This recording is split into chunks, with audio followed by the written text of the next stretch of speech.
1 month had passed since the start of outbreak. Isn't a month a short time to change the whole world and people's lives? But it all happened in a blink of an eye. An unknown virus appeared at the same time all over the world and quickly turned people into walking dead. Virus spread so quickly that governments didn't even have time to react. And with such a large global population, what were they going to use to fight the outbreak? Soldiers? Soldiers can only fight when their families are safe and their lands are threatened. How could soldiers whose families lived in crowded cities, overrun by walking dead, obey orders without questioning? The army and police were first to be disbanded, and they made the worst mistake of all. Most soldiers tried to return home to secure the safety of their families. Most of them caught the virus on the way and turned into zombies.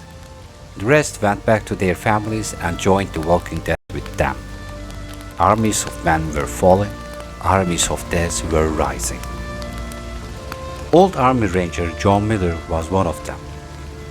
When the army fell apart with all the values he believed in, John ran home to his family.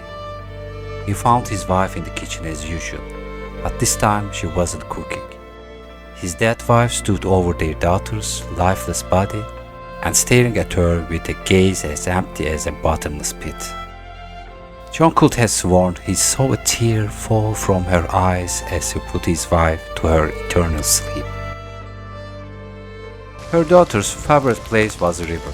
She would play there all day long, and in the summer she threw herself into cold waters of the river.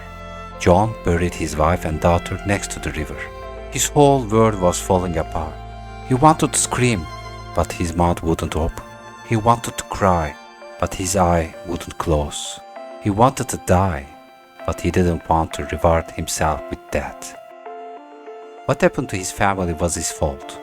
If he had been with them when the outbreak started, things could have been very different. His wife and daughter had died horribly while John was in the army. As he cleaned up the blood of his loved ones, he thought it was all his fault. Really, all the blood was on his hands. Now, he could not silence the pain by taking his own life. He had to suffer and pay for his mistakes. The pandemic destroyed entire states and governments, but it did not bring the end of the world. People who survived the first shock began to adapt to the new world. With all those weapons in the world, was it possible that the end of humanity was due to the walking zombies? Panic killed almost all of the people, not zombies. As the survivors fought, the number of the walking dead began to reduce. Day after day, piles of corpses began to rise. Empty shell casings became rivers in the streets. The smell of the burning corpses spread through to all cities. It's been a month since the outbreak began, and the number of the alive and zombies are now very low. The cities have died along with the people and the zombies. The crowded streets are now filled with the silence of death. It may not be the end of humanity, but the world as we know it is history. As the number of zombies decreases, new threats worse than virus begin to rise and take over cities. Armed bandits were no longer fighting with zombies, they were fighting with each other. It's human nature to always find something to fight, isn't it? The bloodthirsty bandits had no intention of stopping. Bandits who hold diminished resources of cities began torturing innocent people and looting their homes. The religious beliefs of the New World turned into cults. Compared to these bandits, the mob of the Old World was like an innocent child. A new world born out of blood wants more blood. Grieving in agony at their home far from the city, John now felt trapped between life and death. He couldn't kill himself no matter how much he wanted to. He couldn't leave no matter how much he didn't want to. Every day he listened to disgusting broadcasts of bandits or screams of people calling for help on his radio. Like him, the world seemed caught between life and death. One day, John heard a girl calling for help on his radio. She was out of breath because bandits were chasing her. With a crash and scream, the girl's voice was gone. John was no longer listening to the girl, but the growling voice of a zombie. Angry shouts of the approaching bandits turned into laughs. In panic, the girl ran into a zombie and was beaten to death. John was sickened by bandits laughing mercilessly around the zombie trying to eat her. The radio transmission was cut off by a gunshot. As he witnessed the little girl's last moments, John was taken by a feeling he hadn't felt in a long time. Why did these disgusting creatures continue to live and spread death while his own wife, his daughter, and the girl he heard on the radio die? Now John knew what he had to do. He decided to do what he knew best: to kill. He swore to go to the city and give the bandits a taste of their own death. Bandits couldn't do anything to him. How could a dead man be killed again? John put on his military gear and camouflage from his locker. He equipped his weapons and loaded magazines. In anger and impatience, he tightened the straps of his bulletproof vest. John realized this was the last time he would wear these gears. He put his rifle on his back. The rifle he trusted with his life. It was not his rifle he felt, but the hand of his best friend on his shoulder. John took some food and water with him. He had one last look to his home. Memories of his daughter and wife were everywhere, stabbing him in the heart. How much he missed them. He would have burned the world to smell them, to hear their voices one last time. Resisting the unbearable pain he felt, John gasped out the following words like his last breath before dying. Goodbye. John went to his garage. He got into his truck and started up. He gripped the steering wheel with all his might and swore to himself that he would kill bandits. What happened to his wife and his daughter was a crime of humanity, and these bandits were humanity's most disgusting form. As he drove to the nearby town Riverside, John never looked back at his home. His home was dead like his family. He was even a little bit happy that he would be able to join his family very soon. It felt good for John to be on the road, driving his old truck. As he passed fields and farms, all memories came back to him. As a child, he worked on these farms, pulling wild grasses in the fields with hardened hand to support his poor family. John had lived his childhood not as a child, but when his daughter was born. He played games with his daughter that he couldn't play in his childhood. He lived the childhood he was not allowed to have. Alice was his daughter and his childhood friend. John continued to drive the truck in silence, crushed under the weight of his memories.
He was now very close to the town. When he opened the window to get some air, the wind woke him up. Now he had to focus on the road and his surroundings. The last operation had begun. He had his eye on a house on the edge of the town, far from the city center. He could have stayed in this house for a while and make scout trips from here to the center of the city. He immediately began clearing the house from remaining zombies. John had seen many wars, but he knew very well that no war was like the previous ones. He had to learn about the bandits and figure out how to defend himself against them. John had infiltrated enemy positions and participated in special operations many times in his life, but the enemies he faced were always military units. Bandits were new enemies for him. He knew exactly how to kill them, but he couldn't predict what the bandits might do in different situations.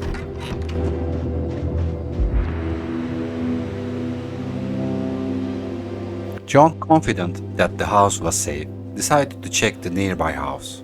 The windows of this house were barricaded with planks. He could hear the horrible voices of the dead. Apparently, the planks didn't work.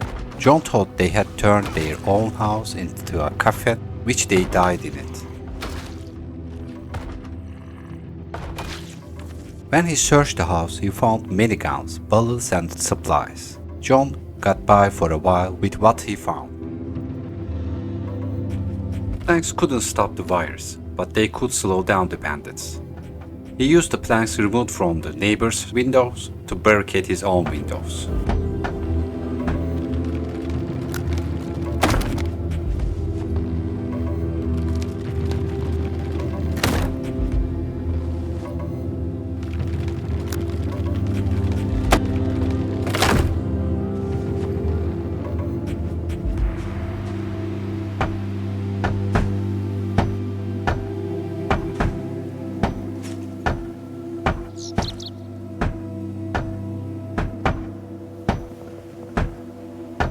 John packed the weapons he'd found and took the bag to where he planned to sleep. For a moment he felt like a dragon, protecting his treasure. John dismantled all the furniture in another room of the house and cut them into planks.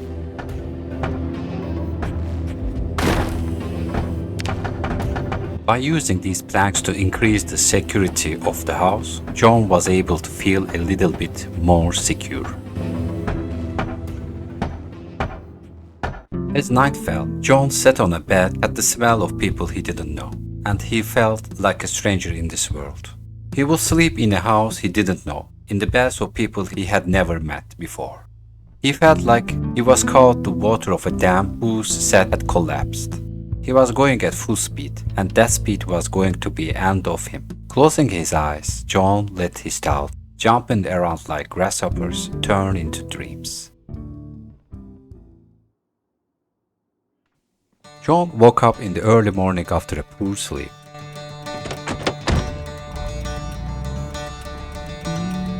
The first thing he did was bring his truck into the house garage. He couldn't leave his old friend on dangerous streets anymore. Confident of the house's safety, John decided to launch the first scouting tour. His plan was to search the houses down the street. The first house he entered, he began to clear of its former owners, who had become the walking dead.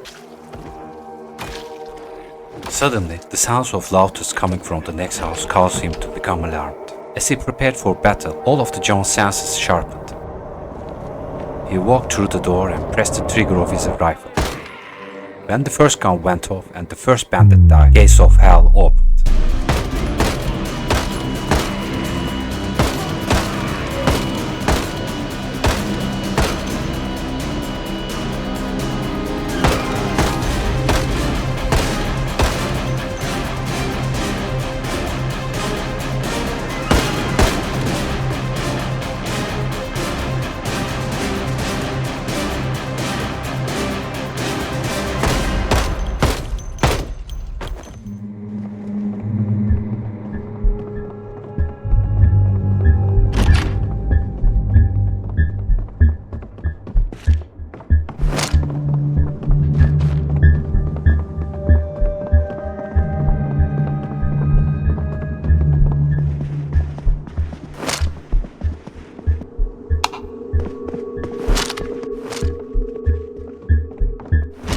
In panic, some of the bandits rushed to attack him, others cowered in fear, and still others ran to escape.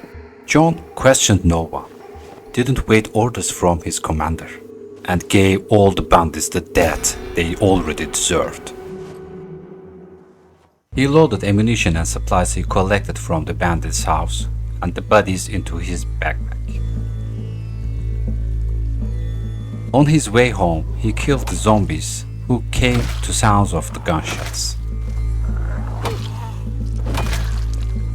He found so many supplies and materials in the bandits' hideout. It took John a long time to organize them in the house lockers. He was convinced the bandits were keeping all the supplies. You were doomed to starvation unless you were part of a bandit clan in this world. John knew he was on a path from which he could not return. The sounds of the shootout must have alarmed not only the zombies, but the other bandits as well.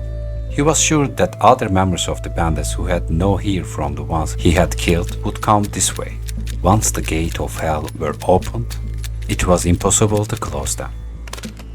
The bandits, who had no idea what was about to happen to them, had found their base. In panic, they had already taken up position in a house close to John, wondering what to do. In the middle of their heated argument, Dad knocked on their door.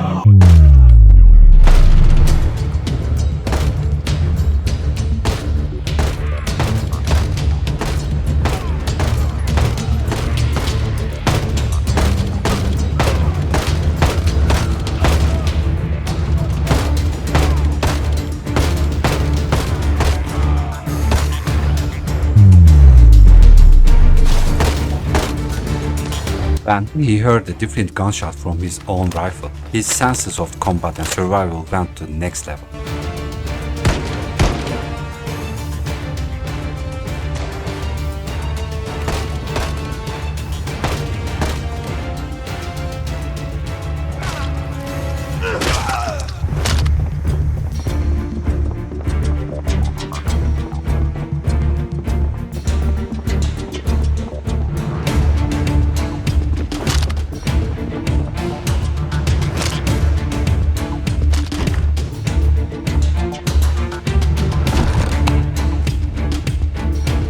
Realizing that he was facing armed bandits, it was clear that John had more dangerous battles ahead.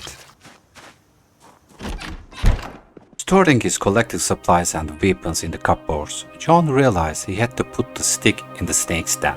He didn't expect a second group of bandits to come and investigate so soon. Now, the arrow was out of the bow, and as long as John was alive and kept killing, it will go on. As John prepared to sleep, he noticed that his hands had stopped shaking. He went to bed not to get back to normal, but because he was tired for the first time since the outbreak began. Lying on the bed with his hands on the trigger, John's mind was crystal clear. His thoughts were not haunting him tonight. He just wanted to sleep. It felt good for John to go into combat and do his duty. As the bandits died, John felt better, finding some peace in this miserable world. Free from his thoughts, John gave himself over to the darkness in his eyes and fell asleep. John opened his eyes in the early morning light and wondered when he had last slept so well. He was sitting at his desk eating his breakfast when he heard a voice. It was both familiar and strange.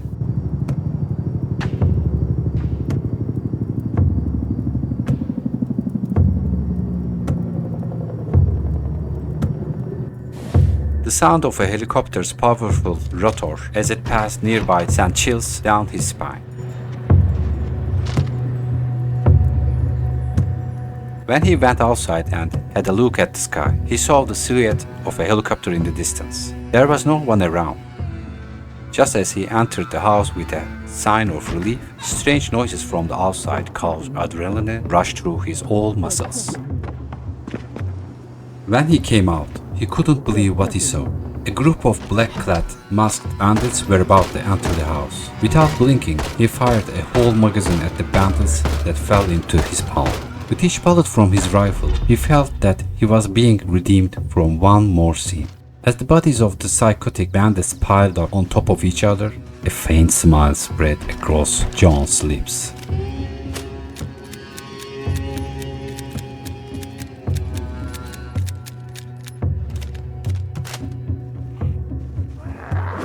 As he killed zombies, John felt a different kind of satisfaction. He felt like innocent people killed by bandits were praying to him.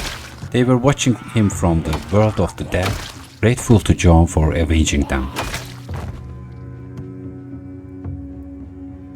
John, who had spent the day hiding in the house to avoid attracting more attention, still couldn't believe what he saw. These psychotic bandits had no humanity left in them. Their eyes were so bloodshot, their minds so washed, that they ran towards John's bullets.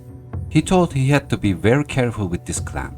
Enemies who didn't behave normal were the most dangerous.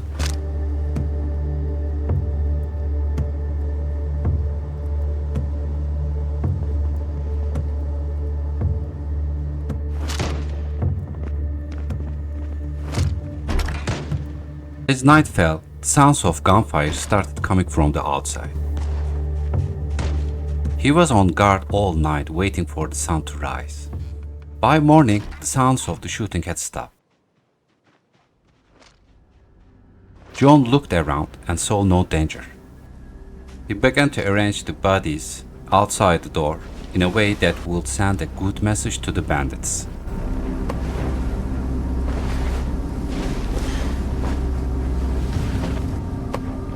Then a gunshot triggered all his senses. He was not shot at, but the shooting was nearby. He sneaked closer to the gunfire, both pleased and unbelieving at what he saw. John sneaked out to spy on the two bandit groups as they fought each other. He was waiting for one group to kill the other. The group that won the war wouldn't be rewarded with victory, but with a one-way ticket to the hell.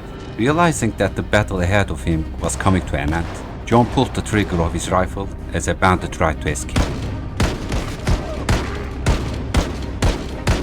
He couldn't let anyone escape. These armed bandits were very different from the others. When John fired, they immediately returned fire, wounding him in the foot. John immediately disinfected the wound on his foot with alcohol and bandaged it well.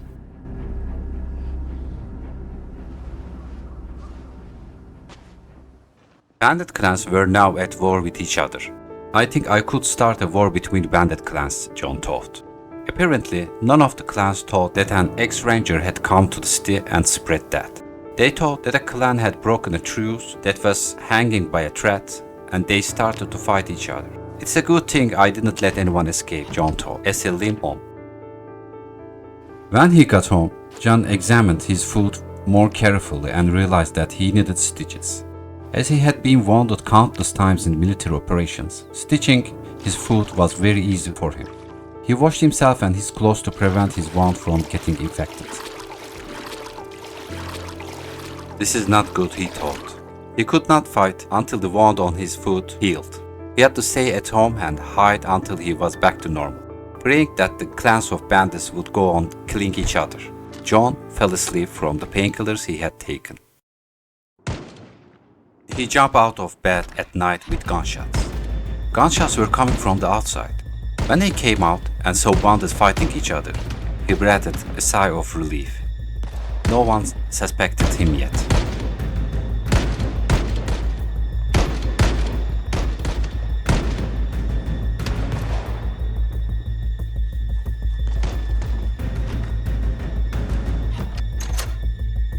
He drew the curtains on the windows and began to peek in the door, his hand on the trigger of his gun. He wanted to check outside when the sounds of gunfire increased. His plan was working like clockwork. It was a great pleasure for him to watch the fighting between different clans of bandits. Suddenly he heard a sound from behind him. A surviving man had rushed to ask him for help. They immediately went inside.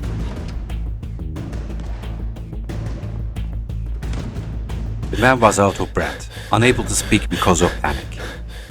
After John calmed him down, he learned his name was Alexander.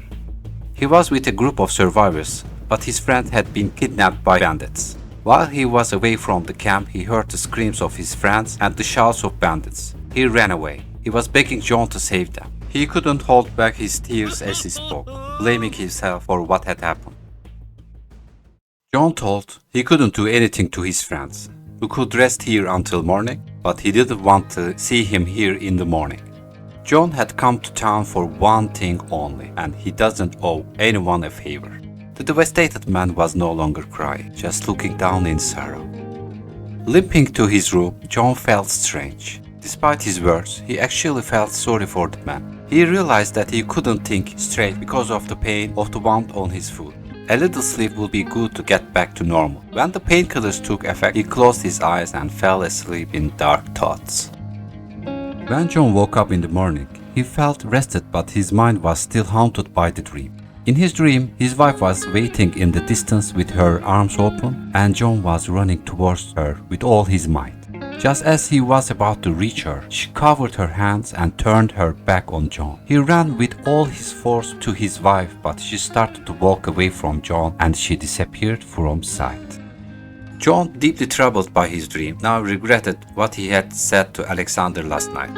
He thought that by acting like this, he was no different from the bandits he had killed. Increasingly disgusted by the idea of turning into bandits, he went downstairs to talk to Alexander about how he could save his friends.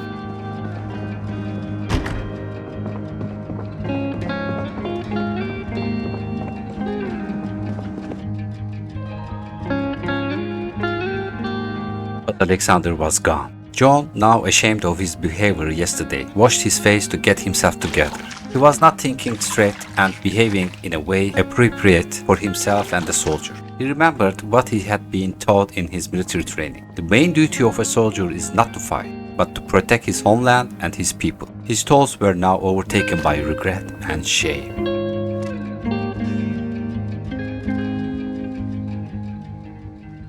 John, who was watching around the house, found no sign of any bandits. It was very quiet outside today, and that was not a good sign. As he was about to go downstairs, he realized that the door of one of the rooms was closed. He didn't want to waste time opening door in case of a raid to house. He left the doors of all the rooms open. John quietly opened the door and was both surprised and happy to see Alexander. Alexander hadn't left, so there was still hope. Alexander was carrying a rifle from John's gun locker. He stuttered, part panic, part fear, saying that he will save his friends. John calmed Alexander down and said he would help him. He said that he should do the rescue operation alone, that Alexander should stay at home, guard the house, and wait for him. Gratitude replacing the fear in his eyes, Alexander was thanking John and saying that he would do exactly what he told him to do. It was as if the grieving man of last night had gone and a restless child had come.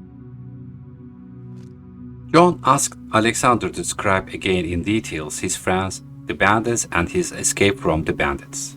Every detail was crucial. Now the boy Alexander was gone, replaced by a psychic-like man whose eyes looked deep into the depths of his mind. Alexander marked the location of the camp on John's map. He said that as the bandits kidnapped his friends, they fired shots in the air, shouting, "Hunters are never without a prey." Hunters, huh? Thought John. Tonight the hunters will become prey. Realizing that he was up against a group of armed hunters who had wounded him, John decided to set up a night operation. Night and darkness were the best disguise for rangers. Resting until evening, John began to prepare for the operation. Taking his night vision goggles from his locker, John started checking his weapons one by one. The most important part of an operation is preparation, repeated over and over again in his head.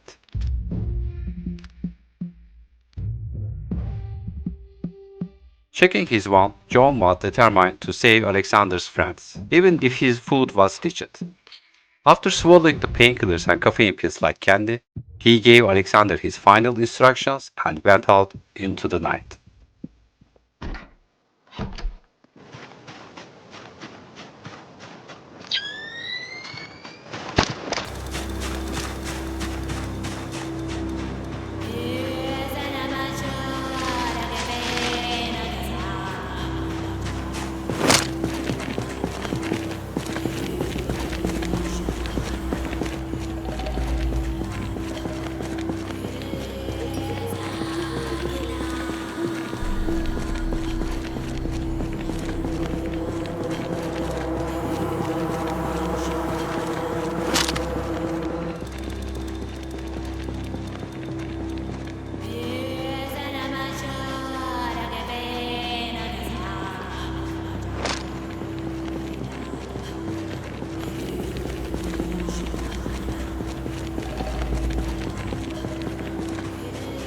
When John saw the bandits fighting with each other in the street, he immediately aimed his rifle.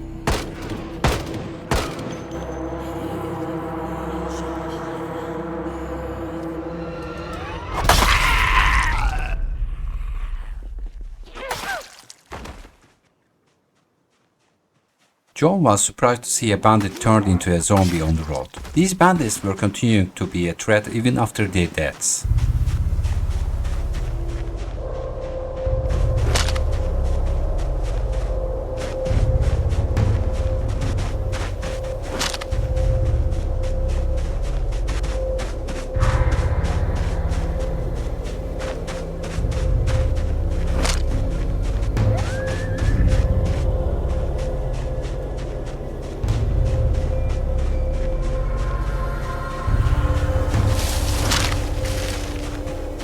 slipping through the cover of night into a wooded area. It wasn't long before John found the camp of Alexander's friends. Near the camp, a bandit was fighting a horde of zombies attacking him. John waited for the zombies to finish him off. Then he finished zombies off himself.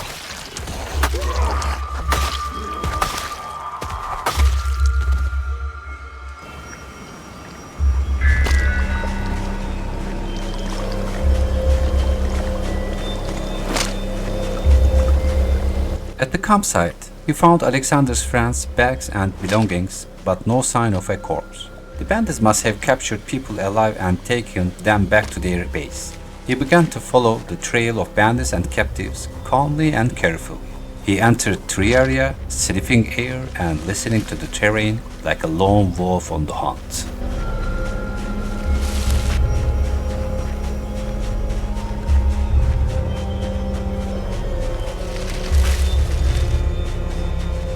John reached a parking lot at the end of the woods. He knew he had come to the right place when he saw two bandits sleeping on their watch.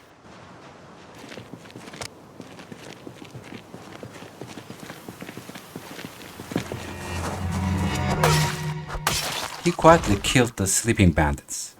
Once inside the building, there was no turning back for John. It had to end here tonight.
Convinced that he had killed all the bandits, John checked his wounds. As if the wound on his foot wasn't enough, now he had been shot in the leg. He limped off, looking for the hostages.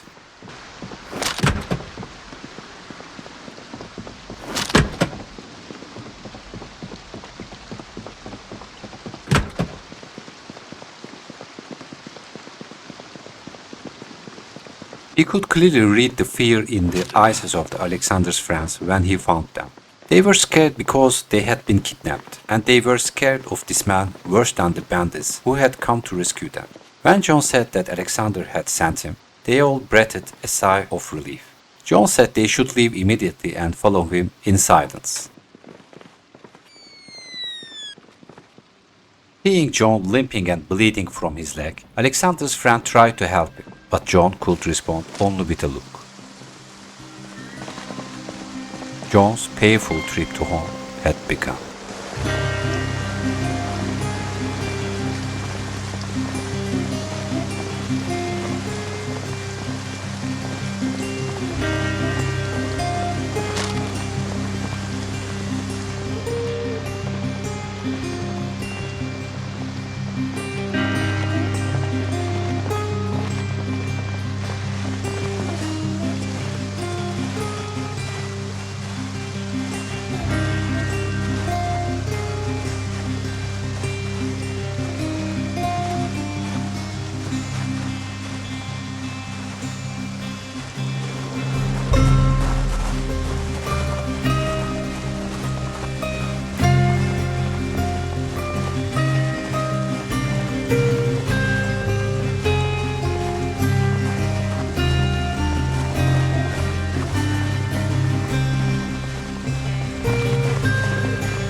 Alexander began to cry and relief when they entered the house. His friends hugged Alexander with tears and smiles. Apparently, they had been through a lot together, John thought. He went to his room so as not to disturb the sensitive moment they were having. He thought about what had happened while resting on his bed.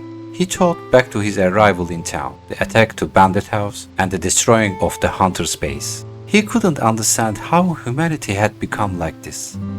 This filth was even deadlier than the zombie virus that devastated the world. He loaded his magazines. He thought of people below and the happiness on their faces.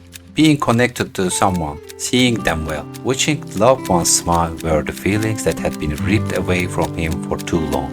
The missing of his wife and daughter caught fire and grabbed John by the heart. It hurt him more than the wounds he took. He was both very happy for Alexander and his friends and very jealous of them.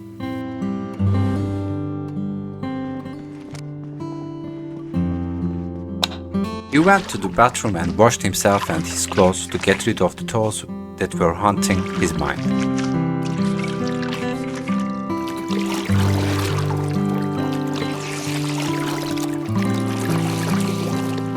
He took off the equipment that had been stuck to him for days and felt his body relax.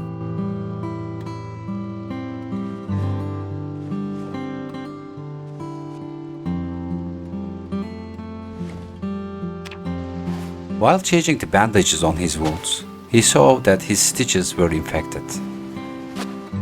He lay down for a while, closed his eyes, and let sleep take over.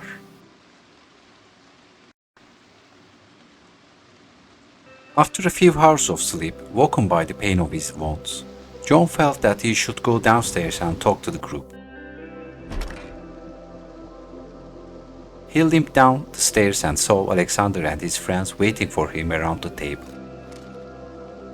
Out of respect for John, they didn't disturb him while he slept, but waited quietly for him to come downstairs.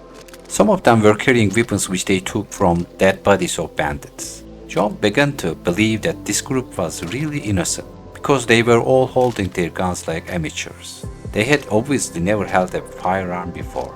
John met all the people in the group. Jack, Anthony, Ellie, Abigail, Lily, and Simon were the names of the survivors. They all thanked John with grateful looks on their faces. Alexander also thanked him and said, "It would be pointless to send him away now because he would never leave John's sides again." After chatting for a while, the group started to tell what they had experienced. When the outbreak began, they hid in their homes and prayed for the fires of hell to be cooled. They described in great detail the days of fear, the fall of the zombie horse, and the bandit clans that began to take all over. When they thought the bandits were out of control, they tried to flee the town but were kidnapped by hunters. When John asked if they knew more about bandits, the whole group slowly turned their heads towards the Ellie. Ellie began to speak calmly. Psychopath's clan is made up of people who have lost their minds and become animals. Clan of cannibals are disgusting creatures who kidnap and eat people. Clan of criminals is a place for thieves, rapists, and lawbreakers. Prisoners clan is made up of convicts who have escaped from all the prisons of the country and come together to take over towns. Hunters clan is a group that emerged from the merger of former hunting clubs. These clans are groups that exist in every town, that act independently of each other, and they are like children playing in the park compared to the clans I'm about to tell you.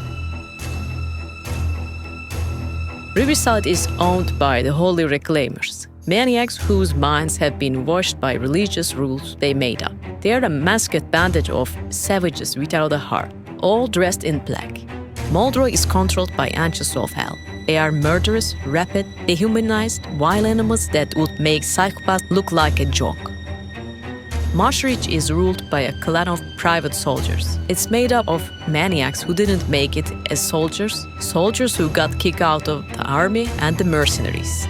A very dangerous and organized group. A clan of mentally ill people who only follow the rules they set and eliminate those who don't. Playing military. I don't know much about the Legion of Death that owns Louisville, but I know very well that all the other clans are afraid of them. The most dangerous group among them is the Legion of Death, which I think wants to take over the whole country. When Ellie stopped talking, the whole group looked around with empty, hopeless eyes, as if they had woken up from some kind of trauma. When they saw the smile on John's face, their eyes widened in confusion. They all had one question in mind. Why was this madman smiling when he heard the names of these clans that everyone feared? What did he have in mind? After a long silence, John was the first to speak. "You can't stay here. My war with the bandits is just starting. If you stay here, you will become an open target for bandits. With the weapons you have, without training, you cannot protect yourself. Tomorrow, I will provide you with a vehicle to escape to town. The countryside and farmhouses are relatively safer than towns. If you find yourself a farmhouse away from the town, you may be safe there." After John's speech, a long silence fell over the group again. Alexander and his friends, shocked by what they had just heard, were trying to read each other's minds. This time it was Alexander who broke the silence. "You better find a vehicle for 6 people because I'm staying here. And if you teach me how to use those rifles, I'll feel less of a burden and a little bit more useful. Don't try to tell me that you will fight better without me, without us. This is a choice I made of my own free will, just like the choice you made. You are not responsible for anyone. Here we are, just free persons with the same purpose. And in future, in case of that, no one is responsible except the one who dies." Then Jack began to speak. The Holy Reclaimers killed my entire family because they refused to bow down to them. Now that I have a chance for revenge, no one should expect me to run away. Even trying to save this town from the Holy Reclaimers with John is a chance I will never get again. So I stay and I choose to fight. Looks in the group began to give way to determined thoughts. Abigail spoke up. "I'm tired of running, hiding, crying, being afraid. Tonight you showed me that things could be so different. When I heard that one person had destroyed the entire base of hunters, I realized that everything was an illusion. The illusion that the whole world was like this and that we were trapped in it was shattered and replaced by the idea that the world was made up of us and what we could do. So I'm going to stay to change myself and my world." Ellie had checked the whole group one by one with her eyes and was sure of their ideas. She said to John, I think we are starting a new group here in town. Let's bring people like us who need help together and make this town safe to live in, free from tyranny. You will never regret saving us and not getting rid of us. John could stand up to people, but he couldn't fight ideas. He did everything he could for their safety, but these people had made a choice. They had rebelled against the order and they had expressed their free will. It was up to him to respect their choice. Then there is only one thing left to do, John said, and headed to his room. The group all watched John with confused faces.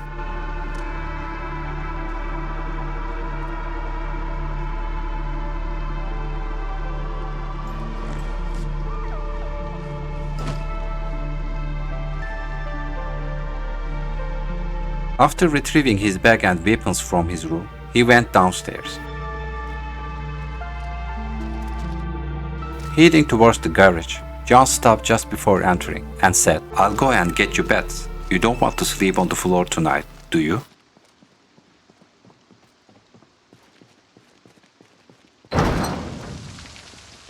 Jumping into his truck, John went to get beds from nearby houses.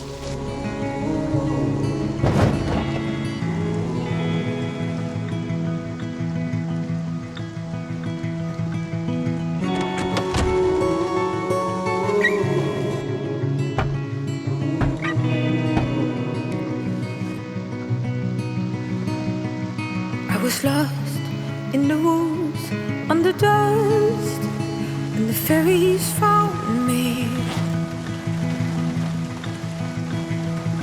And they led the way, they cleared the way to my home.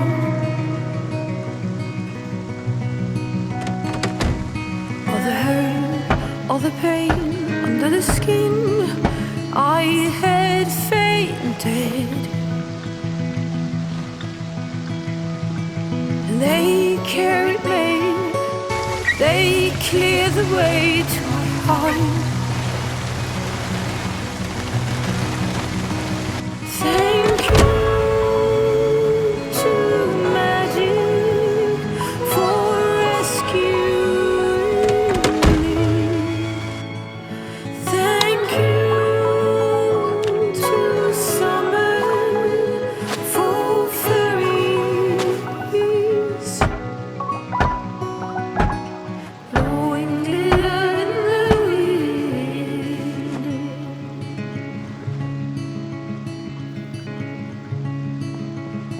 I had fallen head first into love with another complete stranger, and he robbed away, taking most of me when he left.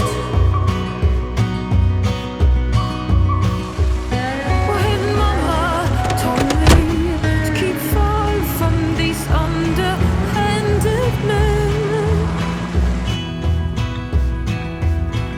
and I'd be white, whiter than the side of a new-wed bride.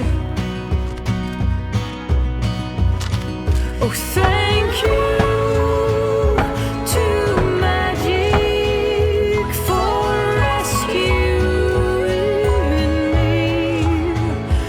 Thank you to summer for fairies.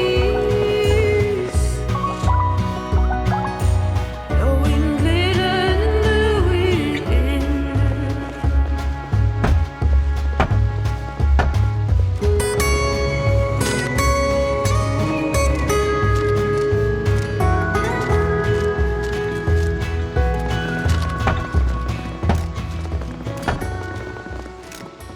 As soon as the beds were ready, the whole team gathered in the room to choose a bed.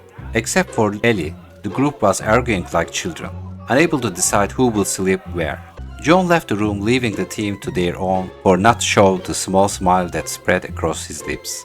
Seeing Ellie, John approached her to get answers to the questions on his mind.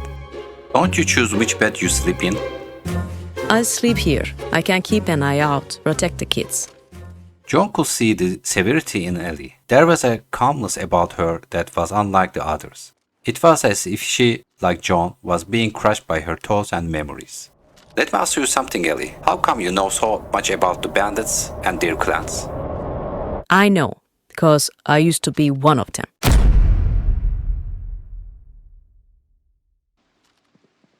John spent the rest of the day resting in his room, unable to shake the shock of Ellie. Had Ellie used to be a bandit? How was that possible? Realizing the disappointment and sadness on Ellie's face, John didn't ask any more questions and left Ellie alone and went through his room. It wasn't right to judge a person based on past mistakes. John had seen Ellie leading the group and she was the most rational of them all. John decided to set his opinion based on the moments he had witnessed, not the memories of past. But he will still keep one eye on Ellie from now on. John had a snack and started to read a book he had found in the drawers to distract himself. He was reading the book, but his thoughts were still on the conversation he had with Ellie today. He changed his bandages for the last time before going to bed and lay down on the bed to get some sleep.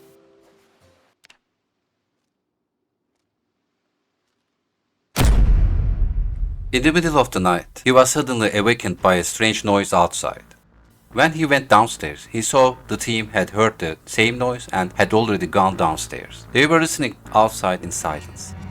Then suddenly, a zombie had burst through the window. Ellie and Anthony killed the zombie before John could react. John didn't see who had shot the zombie, but he had a guess. Ellie told John that the group would be on guard duty all night and that he needed to rest to recover. Knowing that Ellie was right, John limped back to his room thinking maybe the team isn't as bad with guns as I thought. With the help of the pills he had taken, he fell asleep again.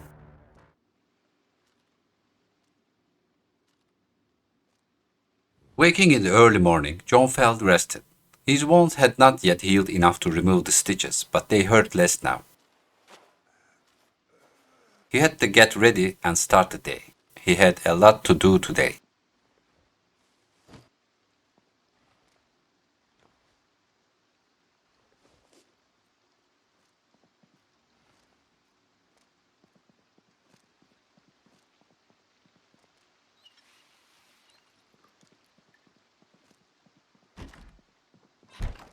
John went to the garden and started making targets for the team to practice shooting.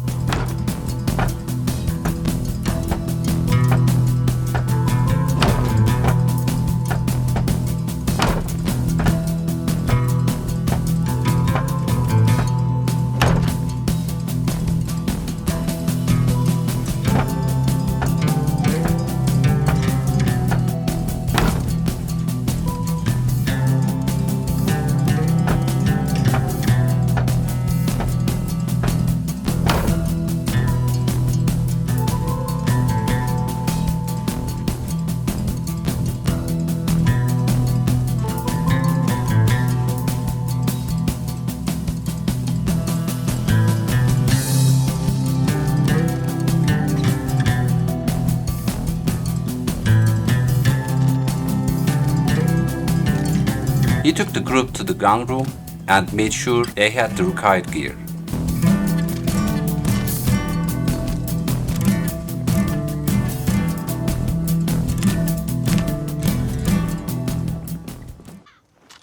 Taking the team out into the garden, John made the final preparations for the drill. He was really curious to see what the group could do. Alexander and his friends lined up in front of the targets. John raised his hand and gave the order to fire.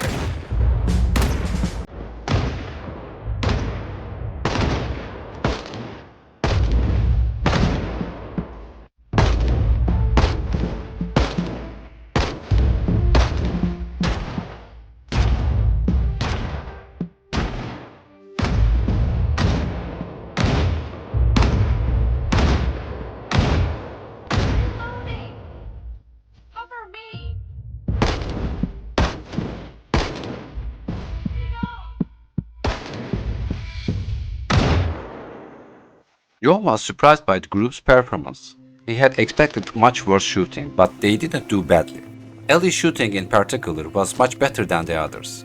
They might be weak against trained bandits, but they certainly had enough skill to fight zombies and bandits who don't have firearms. John gave a motivational speech to the team and boosted their morale. They set up a watch schedule and agreed that 2 people will be on watch, guard the house and surrounding area. John felt a new sprout growing inside him with this group. John decided to have a snack and get rid of the sticking zombie corpse.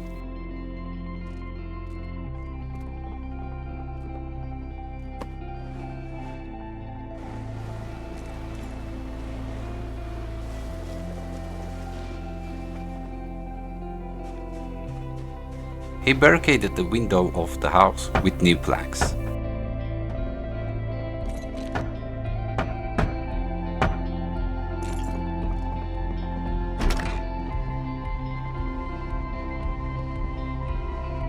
Checking the weapons room, his eye fell on the Japanese sword he had taken from the Holy Reclaimers. These people dressed in black, wore masks, killed people with swords, and tried to spread their so-called religion. In fact, John was very upset because there had been no sign of the bandits for some time, and this wasn't a good sign. John knew that unnatural silence was a sign of death. That's why he had done guard shifts. He expected a strong raid on the house. After destroying the hunter's base, he thought that the bandits had discovered him. But John couldn't even imagine what was about to happen to them.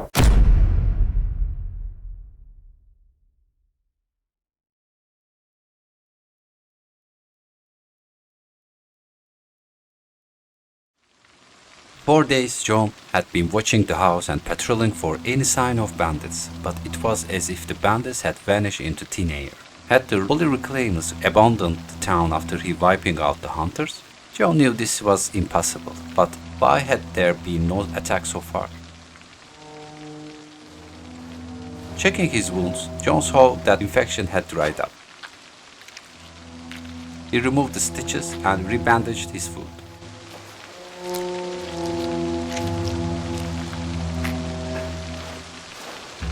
Now he could walk without a limp.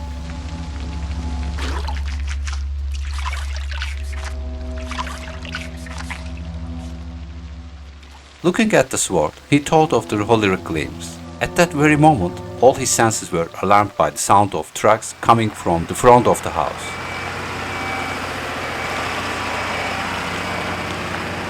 He rushed to the windows of the house to see what was happening. What he saw through the window shocked him. He was awakened by the voice of a bandit coming from far away. "Goodbye, Captain. It was nice to meet you." John grabbed the sword from the room and went downstairs at lightning speed, readying himself to fight with death.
Having killed the last zombie, John immediately checked around the house and team.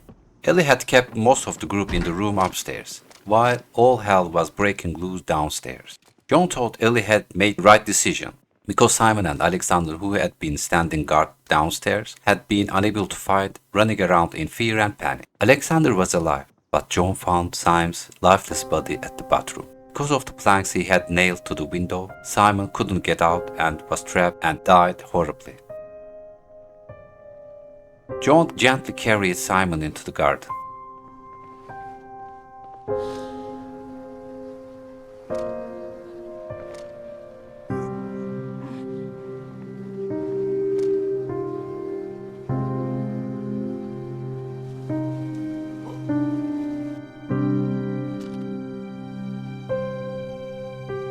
Now he thought about how to tell the bad news to those upstairs, especially Simon's twin sister Lily. Slowly and unwillingly, he went upstairs and told Ellie and her friends that Simon was dead. Lily's world collapsed. When she went downstairs and saw the lifeless body of her twin, Lily could hardly stop herself from screaming. The group still couldn't believe what had happened. Then suddenly Lily ran into the house. Hearing the sound of Lily climbing the stairs, John felt incredibly sad for both brothers. No matter how much he tried to stay away from these people and force himself not to connect with them, I think the mere fact that they were in the house was enough for John to feel a bond with them. Looking with empty eyes at Simon's lifeless body, the group was awakened by the sound of a gunshot coming from the house. Lily! John went upstairs at full speed and found Lily's lifeless body. Unable to bear what had happened, Lily had taken her own life. The shock of the group was indescribable. John brought Alexander and his friends to themselves. He gently carried Lily's body into the garden and laid her next to her brother. John began to make the last beds of two brothers would ever sleep in together. John carried Simon and Lily's bodies to the graves and laid two brothers to their eternal rest.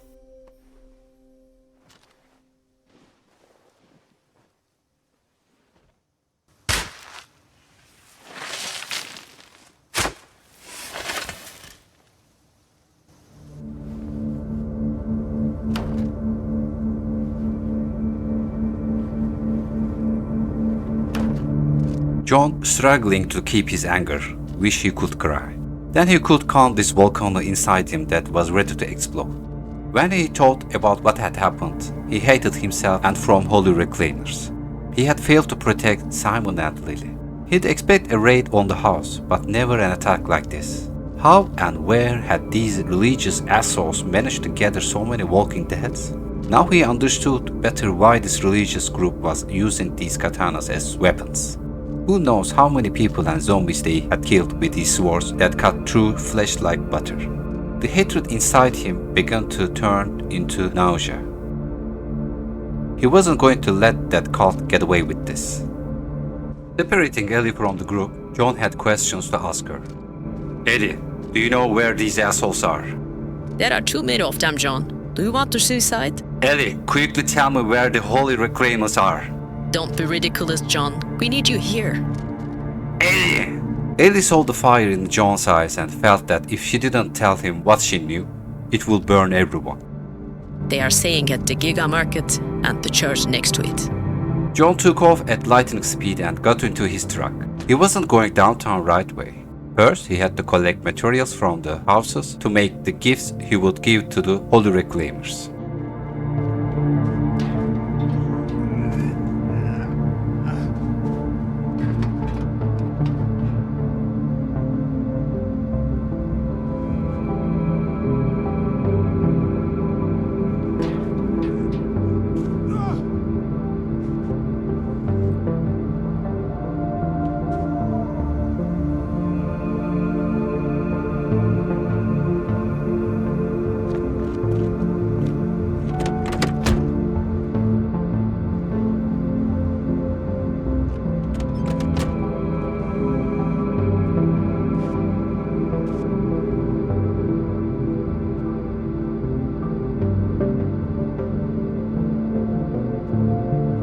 Gathering materials in the garage of another house, John began making propane bombs and triggers that could be detonated remotely.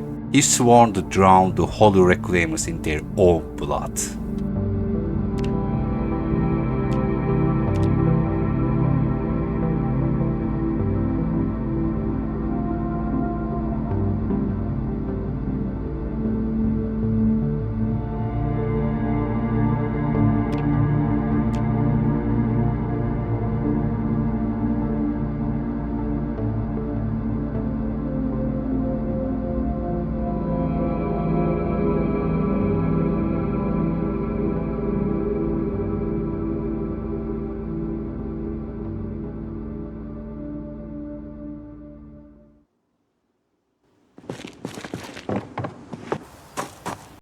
John went to his room to make his final preparations. He tied a katana from the holy reclaimers to his back. He was going to give these assholes a taste of their own medicine. He checked all his magazines and loaded the empty ones.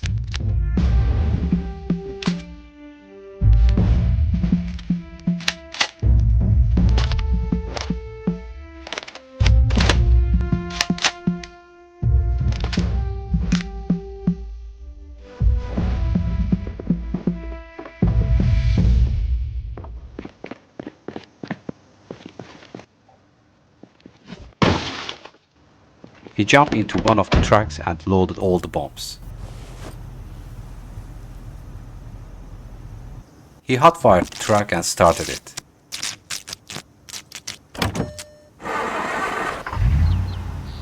With his eyes wide open, John squeezed the steering wheel as hard as he could and pushed the gas pedal with all his might.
John had no mercy. After killing the last bandit, he checked his deep cuts and wounds.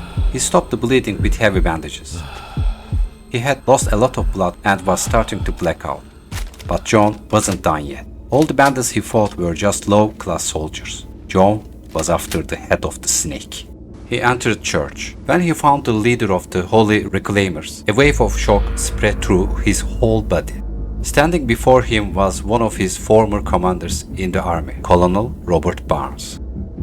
Colonel wasn't surprised to see John. Welcome back, John. I was waiting for you to finish your work and come here. Colonel, how can you lead such an organization? Where's your oath, Colonel? The soldier's oath? You do take a look around you, John. Does this look anything like the world we used to know? Colonel Robert Barnes died when the army was disbanded. When disgusting amp swarm of soldiers like you deserted in outbreak, I realized I was leading an imaginary army that didn't exist. I never left my post, Colonel. I lost my family because of it. Don't you dare tell me tales about military. You are a dishonor to military. When the outbreak started and the Walking Dead took over the cities, I realized that the army of the Walking Dead was the army I should be leading. I saw the real power, John. The main duty of a soldier is to kill, and this army of dead was really doing their job very well.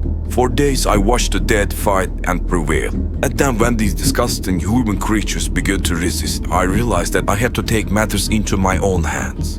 The people of the old world need to be purged from this city, this country, this planet, John. Don't you understand? We have failed, and now we need to make room for the new world. Then why didn't you start by killing yourself, Colonel? We will get to that, John. I will join the Walking Dead when I'm the last living thing left on Earth. But for now, I need to finish the job that the Nox virus couldn't finish. We, Holy Reclaimers, are the embodiment of the zombie virus. Bigger, stronger, and more effective. Do you know how many human souls I saved and adapted to the new world? You should thank me for that, John. I've even turned my own family into the Walking Dead with my own hand, just so they wouldn't have to witness the pain and suffering of the evolution of this new world.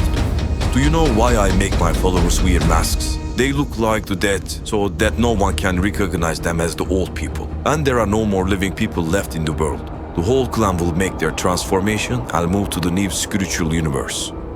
That's why they are running towards you. Ignore the bullets we are firing.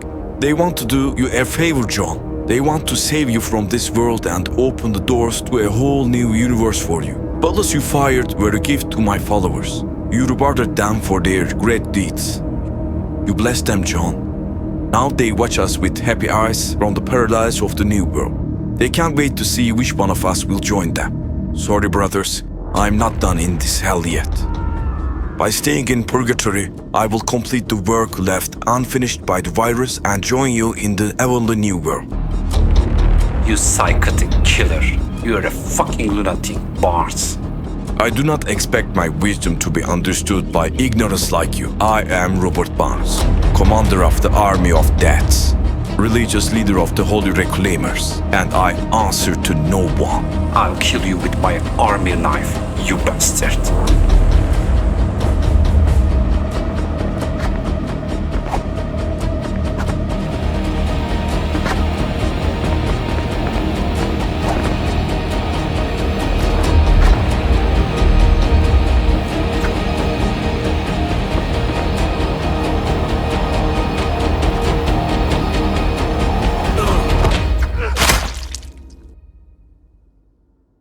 Standing over the colonel's lifeless body, John wondered how the world could have turned out the way it did in such a short time. The events that had changed a colonel in this way had done who knows what to normal people. The church where the townspeople used to gather for lovely ceremonies had turned into a cancerous tumor. It had become a hell where terror and death had barrowed. Better burn this place down, John thought, and set the church on fire.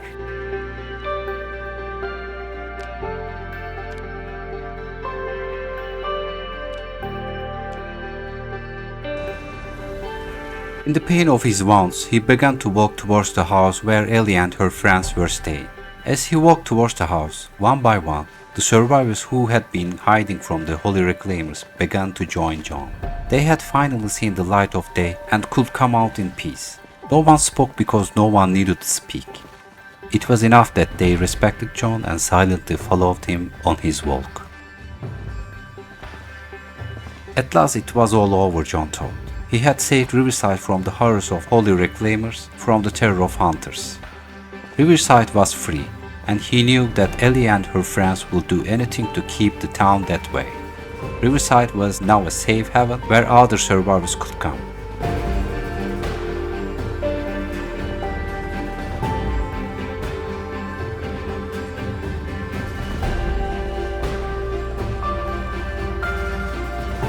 Closer he got to the house, the larger the crowd that came to support him. John had lost a lot of blood and was deeply wounded, both body and soul. As soon as he opened the door to the house, John blacked out and fell to the ground. John woke up to find himself lying in his room. His clothes had been removed and his wounds treated. He didn't know how many days he had been unconscious. John checked his wounds and replaced the bandages with new ones. The wounds on his foot and leg were gone, but he had received new ones fighting with holy reclaimers. John knew that his soul had suffered its share of these wounds. As all wounds closed, new ones were opening. John got out of bed and got ready. He put on his gear and his weapons. His job was finished in Riverside and he was ready for the next battle.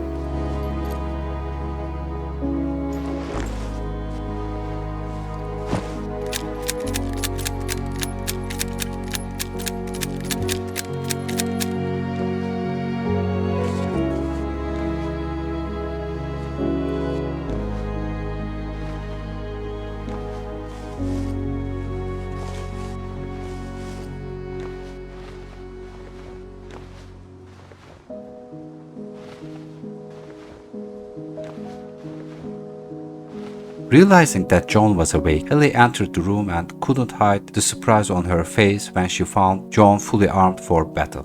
Ron, what are you doing? Your wounds are serious and you haven't healed yet. Why did you prepare like this? I am done in this town, Ellie. Riverside is in your and your friends' hands now. I hope you can turn this town into a place where all survivors can stay safely. People need a sanctuary. I can't lead John. You know, I used to be a bandit myself. But we don't live in the past, Ellie. I don't know how you became a bandit or why you left the clan. I didn't know a bandit, Ellie. I knew an Ellie who was willing to do anything for the safety of her group, who acted rationally, who made the right decisions in difficult times. The mistakes we made in the past don't define us. It is what we do now and what we'll do in the future that makes us who we are. We can't go back and change things, but we can change the future with ourselves. Thank you, John, both for your kind words and for your sacrifices. Thanks to you, Riverside is now free from bandits. The fight you started by rescuing us has ended by freeing Riverside. We will rebuild it and make it a safe place for all the survivors of Knox County to live. You have my word on that, John. I thank you and your friends for stopping me from turning into a bloodthirsty monster as disgusting as the bandits. For showing me that there are still things in this world that we can hold on to. I put a piece of paper in the drawer next to the bed with the radio frequency which you can reach me. Okay, John. So where are you going? John smiled slightly. I'm going to Muldrow to meet the angels of hell. When John got out with his trusty truck, he saw people gathering to greet him. He saw Alexander in the crowd and gave him a final nod. Alexander, with tears in his eyes, also greeted John with his head. The farewell between the two friends was quiet and deep. John had come to Riverside as a different man. Now he was leaving Riverside as a completely different man. As he got to know the survivors, he felt hope returning to the world. Now he also knew his enemies and realized what the bandits were capable of. He didn't know how much longer he could fight, but it didn't matter now. A long road snaked ahead of him. He drove his faithful truck towards the town of Muldrow.